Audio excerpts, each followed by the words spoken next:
कणकवलीमध्ये मंत्री नितेश राणेंना धक्का देत निलेश राणेंनी बाजी मारली आहे। कणकवली नगर परिषदेच्या नगराध्यक्षपदी शहर विकास आघाडीचे संदेश पारकर विजयी झालेत।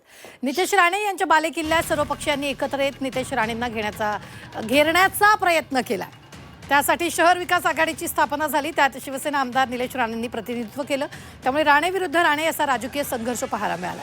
या कणकवलीच्या नगर परिषदेच्या निवडणुकीत भाजपला 9 तर शहर विकास आघाडीला 8 जागा मिळाल्यात। महत्त्वाचं म्हणजे भाजपचे 9 उमेदवार विजयी झाले असले तरी कणकवली नगर परिषदेच्या नगराध्यक्षपदी शहर विकास आघाडीचे संदेश पारकर 145 मतांनी विजयी झाले।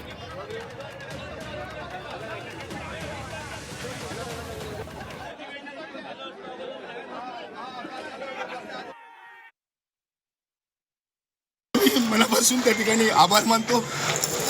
जो विश्वास त्यांनी माझ्यावर दाखवला, जी लढाई मी स्वीकारली होती त्या स्वाभिमानाच्या लढाईला खऱ्या अर्थाने कणकवलीकरांनी मला साथ दिलेली आहे। आणि माझ्या कार्यकर्त्यांचं सुद्धा मनापासून आभार मानतो की त्यांनी जे मेहनत घेतली त्या मेहनतीच्या जोरावर आपण जिंकलेले आहोत। सगळे कार्यकर्ते नगरसेवक असतील हे सगळे।